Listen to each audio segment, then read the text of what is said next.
We Tamil பார்வையாளருக்கு வணக்கம். புதிய அமைச்சரவை குறித்து நம்மிடையே பேசுவதற்காக சத்யராஜ் இணைந்துள்ளார். வணக்கம் சார். வணக்கம். இப்போ மோடியின் தலைமையில் 3வது முறையாக அமைச்சரவை இப்போ நிறைய அமைச்சர்கள், துணை அமைச்சர்கள்லாம் பதவியேற்றிருக்கிறாங்க. இது குறித்து உங்களுடைய பார்வை? இப்போ கிட்டத்தட்ட பார்த்தீங்கன்னா 71 அமைச்சர்கள் ஒட்டுமொத்தமாக பதவியேற்பு பிரமாணம் எடுத்திருக்காங்க. அதில் பார்த்தீங்கன்னா 30 பேர் கேபினெட் ஸ்டேட்டஸ் வருவாங்க. ஒரு 5 பேருக்கு இண்டிபெண்டன்ட் சார்ஜஸ் இருக்குது. 36 பேர் வழக்கம் போல் ஸ்டேட் மினிஸ்ட்ரிஸ். ஸோ இப்போ இதில் ரொம்ப கவனிக்க வேண்டிய விஷயம் என்ன அப்படின்னா, இதில் ஏற்கனவே மினிஸ்டராக இருந்தவங்க ஒரு 36 பேர் 36ல் 37 நினைக்கிறேன். அவங்க இந்த டீம்லேருந்து எலிமினேட் பண்ணப்பட்டாங்க. அதில் முக்கியமாக ஸ்மிருதி இரானி மாதிரி, அனுராக் சிங் தாக்கூர், முண்டா, அது மட்டும் இல்லாமல் இன்னும் சில பேர் ரொம்ப முக்கியமான ஆட்கள். குறிப்பாக மோடியோட மிக மிக நெருக்கமாக இருந்தவங்க, கடந்த 10 ஆண்டுகளில் மோடியோட ரொம்ப நெருக்கமாக பணியாற்றினா கேபினெட் அந்தஸ்தில் இருந்தவங்க நிறைய பேர் காலி பண்ணிட்டாங்க. இப்போ இந்த மினிஸ்ட்ரியில் இல்லை அவங்க. இப்போ ஒரு பக்கம் பார்த்தீங்க அப்படின்னா, இப்போ இதுக்கு முன்னாடி பிஜேபிக்கு இருந்த மெஜாரிட்டி இப்போ இல்லை. அதே சமயத்தில் கூட்டணி கட்சிகளுக்கு மினிஸ்ட்ரியை அவங்க பகிர்ந்து கொடுக்க வேண்டிய நிலைமை அவங்களுக்கு வந்திருக்கு. அதனால தான் பார்த்தீங்கன்னா கூட்டணி கட்சிகளுக்கு ஒரு 11 மினிஸ்டர் போஸ்ட் அவங்க பிரித்து கொடுத்துருக்காங்க. அதில் குறிப்பாக யாருன்னா Telugu Desam party, Janata Dal United, Janata Dal secure, Lok Janshakti, அதாவது ராம்விலாஸ் பாஸ்வானோட கட்சி, அது இல்லாமல் ஹிந்துஸ்தான் அவாம் மோர்ச்சா அப்படிங்கிற இன்னொரு கட்சி, இவங்க எல்லாத்துக்குமே பார்த்தீங்கன்னா 11 சீட்டு மொத்தமாக பிரித்து கொடுத்துருக்காரு. இதில் என்ன பிரச்சனை? ஏற்கனவே இருக்கக்கூடிய வழக்கமாக மோடி அவங்களுடைய கேபினெட்டுக்கும் இந்த கேபினெட்டுக்குமான வேறுபாடு என்ன அப்படின்னா, இது ஒரு 3 வகையாக பிரிஞ்சிருக்கு. ஒன்று பிஜேபி சார்ந்த ஆட்கள், இன்னொன்று பிஜேபி அல்லாத கூட்டணி கட்சி சார்ந்த ஆட்கள். இப்போ பிஜேபி சார்ந்த ஆட்கள்லேயே என்ன பிரச்சனை அப்படின்னா, ஒரு குழு ஆர்எஸ்எஸ்க்கு ரொம்ப கோர் நெருக்கமான குழு, இன்னொன்று குழு மோடி அமித்ஷாவினுடைய குழு. ஸோ அப்போ பார்த்தீங்க அப்படின்னா, இதுக்கு முன்னாடி ஏதோ ஒரு வகையில் மோடிக்கு தொடர்ச்சியாக அவர் சிஎம்மாக இருந்த காலகட்டத்திலேருந்து எந்த விதமான நேர் எதிர்ப்போ கேபினெட்லேயோ இல்லை எந்த பிரச்சனையுமே இருக்காது. அவருக்கு எப்பவுமே அவர் ரொம்ப மோனோபலைஸ்டாக இருப்பார். யாரோடையும் எதையும் கன்சல்ட் பண்ண மாட்டார். அவரோட நேச்சரே அதுதான். அவங்களுடைய அமித்ஷாவோட நேச்சர் என்ன அப்படின்னா, அவங்க 2 பேருமே எந்த பாலிசி டிஸ்கஷன்ஸையும் யாரோடையும் கன்சல்ட் பண்ண மாட்டாங்க. அவங்களுக்கு ஒரு டீம் இருக்கும், எக்ஸிக்யூட்டிவ் டீம். குறிப்பாக பார்த்தீங்கன்னா ஐஏஎஸ் ஐபிஎஸ் அந்த குழு இருக்கும். இல்லை அப்படின்னா ஆர்எஸ்எஸ்லேருந்து கோராக வந்த மோடி மீது அதீத பக்தியுடைய மோடியை ஒரு பெரிய விடுதலையாக நம்பக்கூடிய ஒரு குரூப் இருக்குது. இவர் தான் நாம் நினச்ச எல்லாத்தையும் சாதிக்க போகிறாரு, இவர் தான் நமக்கு ஒரு முக்கியமான ஆள், நம்ம இவ்வளோ நாள் இவருக்காக தான் வெயிட் பண்ணிட்டு இருந்தோம், 100 வருஷமாக ஆர்எஸ்எஸ்னுடைய மொத்த அஜெண்டாவையும் எக்ஸிக்யூட் பண்ணக்கூடிய ஒரு ஆள்னு ஆர்எஸ்எஸில் ஒரு குழு நம்புது. அந்த குழு சார்ந்த ஒரு திங்க் டேங்க்.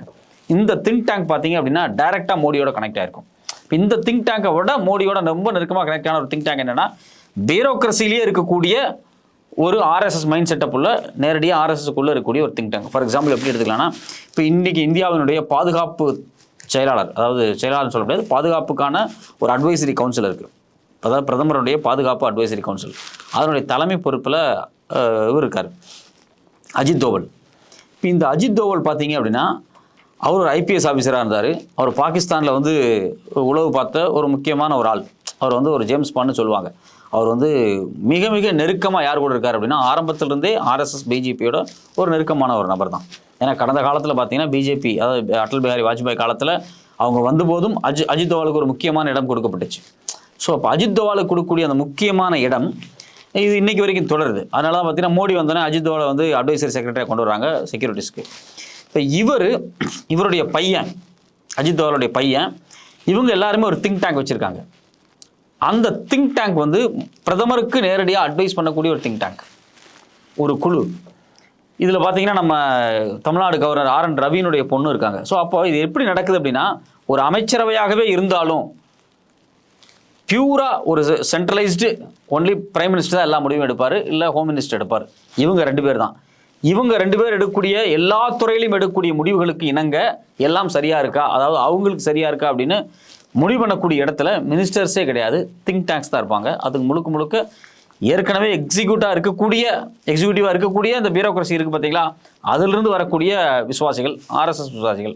இதுதான் முக்கியமான விஷயம். இங்கே மினிஸ்டர்ஸ்க்கெல்லாம் ஒரு பெரிய ரோலே கிடையாது. அது இப்போ ஆர்எஸ்எஸ் இறக்கி விட்டார்கள் சொல்லிட்டு சில அமைச்சர்கள் எல்லாம் சொல்கிறாங்க. ஆமாம். அப்படியே இருக்கும்போது இது எப்படி, என்ன மாதிரியான பாதிப்பெல்லாம் பிரதமர் மோடிக்கு ஏற்படுத்தும்? கண்டிப்பாக அது மிகப்பெரிய பிரச்சனையாக போய் முடியும். ஏன்னா அவர் ஆர்எஸ்எஸ்காரர் தான் மோடி.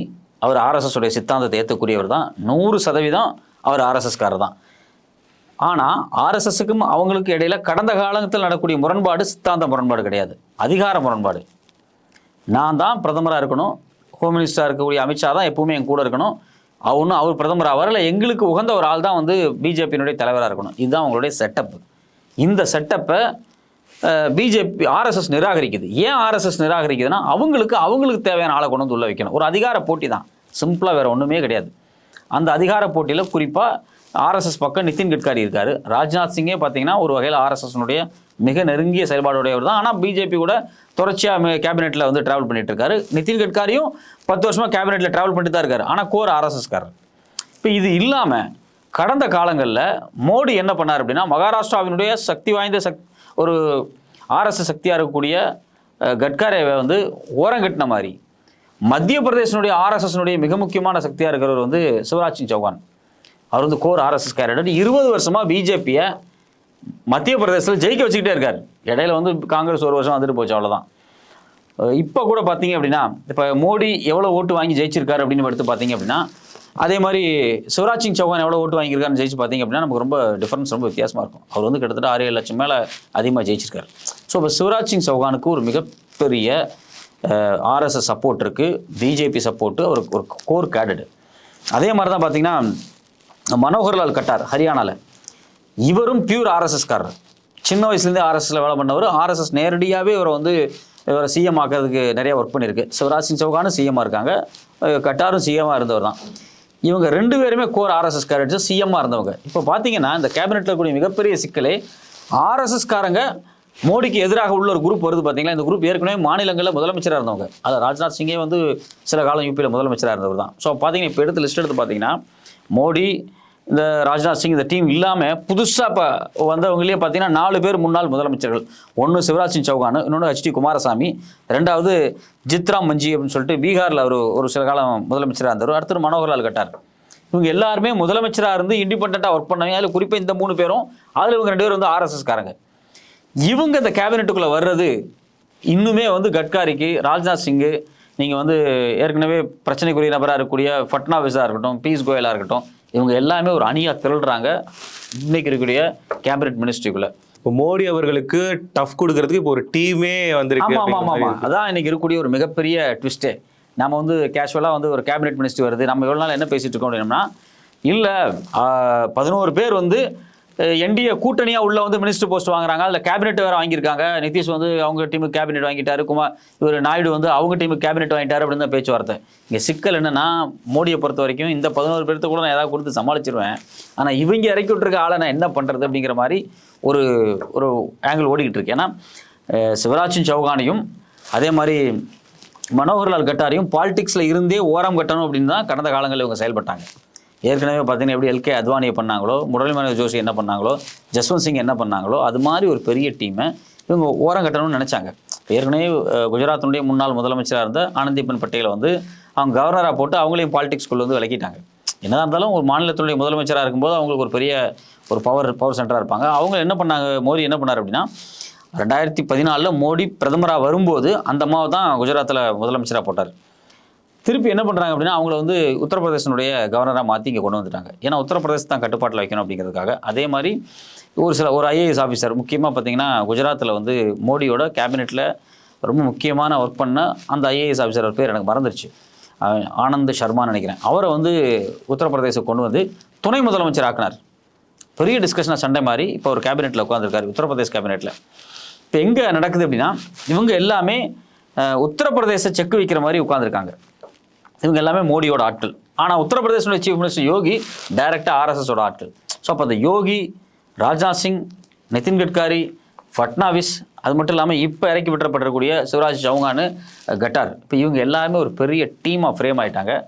வேறு வழியே இல்லை, மோடிக்கு ஒரு மிகப்பெரிய நெருக்கடி அவங்க கேபினெட்டாலேயே இருக்குது. இதுக்கு முன்னாடி பார்த்தீங்கன்னா ஒரு இஷ்டத்துக்கு என்ன வேணாலும் செய்யலாம் அப்படின்னு ஒரு இது இருந்துச்சு. அந்த இடத்துல ஒரு மிகப்பெரிய நெருக்கடி இருக்குது. ஒரு பக்கம் கூட்டணி கட்சிகள் நிறைய விஷயத்தை ஏற்றுக்கல. இப்போ நீங்கள் சந்திரபாபு நாயுடுக்கு வந்து அவர் முஸ்லீம்களுக்கு ரெசர்வேஷன் குறித்து அவர் வந்து அஷூரன்ஸ் கொடுத்துருக்காரு, தேர்தல் வாக்குறுதிகள் கொடுத்துருக்காரு, அவர் முஸ்லீமுக்கு ரெசர்வேஷன் கொடுக்கணும்னு சொல்லியிருக்காரு. ஆனால் பிரதமர் மோடி ஒட்டுமொத்த தேர்தல் பிரச்சாரத்திலையும் என்ன சொன்னார் அப்படின்னா, இவங்க முஸ்லீம்ஸுக்கு ரெசர்வேஷன் கொடுத்துருவாங்க, இவங்களுக்கு இந்தியா கூட்டணி ஓட்டு போடாதீங்க அப்படின்னு தான் தெருவாக பிரச்சாரம் பண்ணார். முஸ்லீம் வெறுப்பை தான் அவர் பிரச்சாரம் பண்ணார். இவங்க வெளிநாட்டிலேருந்து வந்திருக்காங்க, இவங்க வந்து நிறைய குழந்தை பெற்றுக்கிறாங்க, இவங்களுடைய அதாவது ஓபிசிக்களுடைய ரெசர்வேஷன், ஹிந்து ஓபிக்களோட ரெசர்வேஷனை பிடிங்கி முஸ்லீமுக்கு கொடுத்துருவாங்கன்னு சொன்னார். இப்படி தொடர்ச்சியாக கேம்பெயின் பண்ணார். ஆனால் இன்றைக்கி பார்த்தீங்கன்னா வேறு வழியே கிடையாது. இன்றைக்கி வந்து சந்திரபாபு நாயுடு சிஎம் ஆயிருக்காரு. அவர் வந்து அவர் ஸ்டேட்டில் அவர் இந்த முஸ்லீம்களுக்கான ரிசர்வேஷனை ஒதுக்குனாருன்னு வச்சுங்களேன், இவர் ஒன்றும் பண்ண முடியாது, முடிச்சுட்டு தான் உட்காந்துருக்கணும். ஏன்னா அவங்களோட ஒரு கேபினெட்டை ஷேர் பண்ணாலும் இவங்க ஸ்ட்ராங்காக இருக்காங்க, யாரோ சந்திரபாபு நாயுடு. ஸோ ஒரு பக்கம் பாலிசியாக எல்லா இடம் அடிவாங்குது. நீங்கள் வந்து அதாவது குடியுரிமை திருத்த சட்டத்தை முழுமையாக இவங்களால எக்ஸிக்யூட் பண்ண முடியாது, அது அவங்களுக்கு பெரிய சிக்கலில் போய் முடியும். அதே மாதிரி யூனிஃபார்ம் சிவில் கூட அவங்களால இனிமேல் கொண்டு வர முடியாது, அதுக்கு வந்து ஒரு பெரிய இஷ்யூ ஆகும். இதெல்லாத்தோட ஒரு நாடு ஒரு தேர்தல், இந்த ஒரு நாடு ஒரு தேர்தல் ப்ராஜெக்டில் இவங்க வந்து ஏற்கனவே முன்னாள் கவர்னர் அப்பாயின் பண்ணி முன்னாள் பிரசிடென்ட் அப்பாயின் பண்ணி இவங்க ஒரு ரிசர்ச் குழு போட்டு ஒரு ப்ராஜெக்ட் மாதிரி சப்மிட் பண்ணியிருக்காங்க. அதை வந்து பரிசீலிக்கப்படும் சொல்லியிருக்காங்க. அந்த பரிசீலனையெல்லாம் வந்து 2/3 மெஜாரிட்டி பார்லிமெண்ட்டில் வரப்போகிறது கிடையாது. அப்படியே 2/3 மெஜாரிட்டி இவங்க அட்டம்ப்டே பண்ண முடியாது. ஏன்னா இன்னைக்கு இருக்கக்கூடிய மாநில கட்சிகள் கூட்டணியாக இருக்காங்க இல்லையா, இவங்க எல்லாருமே பயங்கர டென்ஷன் ஆவாங்க. ஸோ அப்போ அவங்களால எதுவுமே எக்ஸிக்யூட்டிவ் பண்ண முடியாது. அதில் ஒரு சிக்கல் மாட்டிருக்கு. இவங்களுடைய மிகப்பெரிய கனவு ப்ராஜெக்ட் என்னென்னா ஒரு நாடு ஒரு தேர்தல் தான். ஏன்னா அது ஒரு நாடு ஒரு தேர்தலை கொண்டு வந்துட்டா நம்ம நிலையாக வெற்றி பெற்றுக்கிட்டே இருக்கலாம், நம்மளை யாரும் எதுவும் பண்ண முடியாது. அட் அ டைமில் ஸ்டேட்டுக்கும் சென்ட்ரலுக்கும் ஒரே மாதிரி ரெப்ரசன்டேஷனில் போய் உட்காந்துடலாம் அப்படிங்கிறது ஒன்று. ஸோ இது வந்து முழுக்க முழுக்க மாநில கட்சிகளை அழிக்கிற மாதிரியான ஒரு செயல். இன்றைக்கி மாநில கட்சிகளை வச்சு தான் மோடி ஆட்சி நடத்த வேண்டிய நிலைமையில் இருக்கார். அதுவும் குறிப்பாக கேபினெட்டில் மாநில கட்சிகளை கொண்டு வரணும். இந்த நெருக்கடி இருக்கிறனால இந்த முடிவு அவரால் எடுக்க முடியாது. இது எல்லாத்தோட அவருக்கு இன்னொரு பெரிய கனவு ப்ராஜெக்ட் என்னென்னா டீலிமிட்டேஷன். அதாவது மக்கள் தொகையின் அடிப்படையில் இந்தியாவில் இருக்கக்கூடிய எம்பி எம்எல்ஏ குறிப்பாக எம்பி கான்ஸ்டியூன்சியை வந்து அதிகப்படுத்தணும் அப்படிங்கிறாங்க. இப்போ உத்தரப்பிரதேசில் மக்கள் தொகை கூடியிருக்கு, அதுக்கேற்ற மாதிரி கான்ஸ்டியூன்சியை கூட்டணும். இப்போ தமிழ்நாட்டில் மக்கள் தொகை கூடியிருக்கு கடந்த 40 வருஷத்தில், இந்த கான்ஸ்டியூன்சியை கூட்டணும் அப்படிங்கிறக்காக அவங்க சில வேலைகள் பண்ணுறாங்க. ஆனால் அதில் பெரிய டிஃப்ரென்ஸ் என்ன வந்திருக்கு அப்படின்னா, வட இந்தியாவில் தான் மக்கள் தொகை வந்து நிறைய அதிகமாக இருக்குது, தென்னிந்தியாவில் மக்கள் தொகை அதிகமாகலை. குறிப்பாக தென்னிந்தியாவில் இருக்கக்கூடிய 5 மாநிலங்கள் குடும்ப கட்டுப்பாடு திட்டத்தை ரொம்ப ஸ்ட்ரிக்டாக ஃபாலோ பண்ணியிருக்காங்க. நீங்கள் வந்து வட இந்தியாவில் கம்பேர் பண்ணும்போது தென்னிந்தியாவில் மக்களுடைய எண்ணிக்கை அதிகமானது குறைவு தான். அதே மாதிரி குழந்தை பெற்றுக்கக்கூடிய ஃபெர்டிலிட்டி ரேஷியோ ரொம்ப ரொம்ப கம்மி, 1.5 1.8 அதுக்குள்ளே தான் இருக்கும். பட் நீங்கள் பீகார், உத்தரப்பிரதேசம் இங்கெல்லாம் போனீங்க, ஜார்க்கண்ட்லாம் போனீங்கன்னா 3% வரைக்கும் போகுது ஃபெர்டிலிட்டி ரேஷியோ. அதாவது 3-4 குழந்தைகளுக்குள்ள அவங்க பெற்றுக்கிறாங்க. இப்போ தென்னிந்தியாவில் 1 குழந்தை தான் மேக்ஸிமம், 2 3ங்கிறது ரொம்ப அபூர்வமான ஒரு விஷயமா இருக்கும். ஸோ அப்போ இது தான் கடந்த 1975களுக்கு பிறகு, குறிப்பாக 80களுக்கு பிறகு இதுதான் ப்ரிவேல் ஆகிட்டு இருக்கு. இப்போ நம்ம வந்து படங்களில் பார்த்துருப்போம், பழைய காலத்து படத்தில் பார்த்தீங்க அப்படின்னா, இப்போ கூட எடுத்து பார்த்தீங்கன்னா குடும்ப கட்டுப்பாடு திட்டம் குறித்து முக்கோணம் போட்டு குடும்ப படம்லாம் போட்டு இருக்கும். 2வது கவுண்டமணி மாதிரி ஆட்கள் அப்போ வந்து பயங்கர காமெடியெல்லாம் பண்ணுவாங்க அந்த விஷயத்தை. ஆனால் இன்றைக்கி நம்மளோட நிலைமை என்னவா இருக்குது அப்படின்னா, குறிப்பாக தென்னிந்தியாவில் குழந்தை இல்லை அப்படின்னு சொல்லி ஃபெர்டிலிட்டி சென்டரில் போய் நின்றுட்டு இருக்காங்க. ஸோ இது குடும்ப கட்டுப்பாட்டுக்கு பிறகு அப்போ வந்து போஸ்ட் எமர்ஜென்சியில் தான் இது வந்து இந்த திட்டம் ரொம்ப ஸ்ட்ராங்காக நடைமுறைப்படுத்தப்படுது. இந்திரா காந்தி கொண்டு வந்த திட்டம். இப்போ மக்கள் தொகை தென்னிந்தியாவில் ரொம்ப குறைஞ்சிருக்கு. அது காரணம் அரசாங்கம் ஒரு திட்டம் கொண்டு வருது குடும்ப கட்டுப்பாடுன்னு, அதை ஸ்ட்ரிக்டாக ஃபாலோ பண்ணியிருக்காங்க. வட இந்தியா அதை ஃபாலோ பண்ணலை. ஸோ இது மிகப்பெரிய இம்பேலன்ஸ். இதனால தான் தொடர்ச்சியாக தென்னிந்திய மாநிலங்களில் சொல்கிறாங்க அப்படின்னா, நீங்கள் வந்து டீலிமிட்டேட் பண்ணாதீங்க, எம்பி பதவி கூட்டினீங்கன்னா எத்தனை சதவீதம் நீங்கள் கூட்டுறீங்களோ அது வந்து 1970 மக்கள் தொகையின் பேஸ்லேயே கூட்டுங்க அப்படிங்கிறாங்க. ஏன்னா 70ல் நாங்கள் எவ்வளோ மக்கள் தொகை இருந்தோமோ அது எத்தனை பர்சன்டேஜ் இருக்கோ அந்த பர்சன்டேஜுக்கு ஏற்ற மாதிரி நீங்கள் எம்பி பதவி கூட்டணும். இப்போ நாங்கள் மக்கள் தொகை குறைஞ்சிட்டோங்கிறக்காக நீங்கள் வந்து எங்களோட எம்பி பதவி குறைக்கூடாது அப்படின்னு இருக்காங்க. ஸோ இந்த பிரச்சனை பெருசாக போயிட்டுருக்கு. இது இந்தியாவினுடைய ஒட்டுமொத்த அரசியலையே மாற்றி அமைக்கக்கூடிய பிரச்சனை அது. எம்பி பதவிகளை வந்து கூட்டுறதுலையும் பிரச்சனை இருக்குது, இல்லை குறைக்கிறதுலையும் பிரச்சனை. ஆமாம், நீங்கள் சொல்கிறது அப்படின்னா இப்போ வட இந்தியாவில் உத்தரப்பிரதேசில் மக்கள் தொகை ரொம்ப அதிகமாக இருக்குது இங்கே கம்பேர் பண்ணும்போது, தமிழ்நாடை கம்பேர் பண்ணுவோம். அப்போ நீங்கள் என்ன பண்ணுங்க அப்படின்னா, 2 மக்கள் தொகையும் கூடி இருக்கும், ஆனால் உத்தரப்பிரதேசத்துக்கு அதிகமான எம்பி பதவி கொடுப்பாங்க, இதுக்கு தமிழ்நாட்டுக்கு ஒரு 4 பேர் 5 பேர் சேர்த்து கொடுப்பாங்க, அவ்வளோதான். ஸோ அப்போ இந்த டிஃப்ரென்ஸ் இருக்குது பார்த்தீங்களா, இந்த டிஃப்ரென்ஸை ஒரு துளி கூட கன்சிடர் பண்ணாமல் இப்போ 2021 மக்கள் தொகையை வந்து கணக்கெடுப்பு நடத்திருக்கணும், அவங்க நடத்தலை. ஸோ இப்போ இதை வந்து 24-25 பண்ணி இந்த மக்கள் தொகையின் அடிப்படையில் எம்பி பதவியை அதிகப்படுத்தலாம் அப்படின்னு அவங்க முடிவு பண்ணுறாங்க. ஸோ இப்போ 2க்குமே எம்பி பதவி கூடும். ஆனால் சிக்கல் எங்கே வரும் அப்படின்னா, அவங்களுக்கு 10 அதிகமாச்சு அப்படின்னா நமக்கு 3 தான் அதிகமாகும். இப்போ இந்த பிரச்சனை இருக்குது பார்த்தீங்களா, இது வந்து ஒரு பெரிய இஷ்யூ இந்தியாவில். இந்தியாவினுடைய பாராளுமன்ற ஜனநாயகத்தையே தான் முடிவு பண்ண போகுது. நீங்கள் வந்து வட இந்தியாவில் இருக்கக்கூடிய 5 ஸ்டேட் நினைச்சிட்டாங்க அப்படின்னா, அங்கே ஜெயிச்சிட்டா ஒரு கட்சி அந்த 5 ஸ்டேட்டில் ஜெயிச்சுனா இந்தியாவே ஆளலாம். வேறு எந்த மாநிலத்திலையும் அவங்க பொறுப்படுத்திக்க வேண்டியதில்லை. இப்போ ஃபார் எக்ஸாம்பிள் கடலோர மாநிலங்கள் குறித்து, மீனவர்கள் குறித்து ஒரு சட்டத்தை புதுசாக மோடி அரசாங்கம் கொண்டு வருது அப்படின்னு வச்சுக்கலாம். எதிர்காலத்தில் இந்த 5 மாநிலத்தில் இவங்க ஜெயிச்சிட்டாங்க ஸ்ட்ராங்காக. உத்தரப்பிரதேசம், பீகார், சத்தீஸ்கர், மத்திய பிரதேஷ், ராஜஸ்தான், குஜராத் கூட இல்லை, இந்த 5க்குள்ளே ஜெயிச்சிட்டாங்கன்னு வச்சுங்களேன். கடலோர மாநிலத்தை பற்றி எதுவுமே தெரியாத எம்பிக்கள் போய் கடலோர மாநிலம் குறித்து, மீனவர்கள் குறித்தான சட்டத்தை அவங்க பாஸ் பண்ணிடுவாங்க பார்லிமெண்ட்டில். அவங்களுக்கு அப்படி ஒரு விஷயமே தெரியாது. இப்போ தமிழ் மொழி குறித்து என்னன்னே தெரியாமல் அங்கே உட்காந்துட்டு தமிழ் மொழி குறித்து சில முடிவு எடுக்கிறாங்க. கடலோர மாநிலத்தில் இருக்கக்கூடிய மக்கள் குறித்து எந்த முடிவுமே தெரியாமல் மீன்வளத்துறை குறித்து இல்லை மீன்வளம் குறித்து புதிய சட்டங்களை கொண்டு வராங்க, புதிய மசோதாக்களை கொண்டு வராங்க. இப்போ என்ன இதோட கொடுமையான விஷயம் என்னென்னா, ட்ரைபல்ஸ்னா யாரு, பழங்குடியின மக்கள்னா என்ன, காடுன்னா என்ன, வனங்கள்னா என்ன, வனவிலங்குகள்னா என்ன, இதனுடைய இம்பேக்ட் எதுவுமே தெரியாம சாதாரண ஒரு ஆள் வந்து உட்காந்துக்கிட்டு ஃபாரஸ்ட் ஆக்டை கொண்டு வந்துக்கிட்டு இருக்காங்க. ஸோ அப்போ என்ன அப்படின்னா உண்மையிலேயே வந்து ஒரு பியூரான பார்லிமெண்டரி டெமோக்ரஸி இருக்காது. எல்லா மக்களுக்குமான பிரதிநிதித்துவம் பாராளுமன்றத்தில் இருக்காது. இது மிகப்பெரிய சிக்கலை போய் முடிஞ்சிடும். வடநாட்டில் இருக்கக்கூடிய அந்த ஹிந்தி பெல்ட் ஒட்டுமொத்தமாக இந்தியாவை ஆளக்கூடிய சூழல் வரும். இதுக்கான சட்டம் தான் வந்து டீலிமிட்டேஷன். இதை இப்போ கொண்டு வர நினச்சா விட மாட்டாங்க. ஏன்னா நிதிஷ்குமார் சண்டை போடுவார், இந்த பக்கம் சந்திரபாபு நாயுடு சண்டை போடுவார்.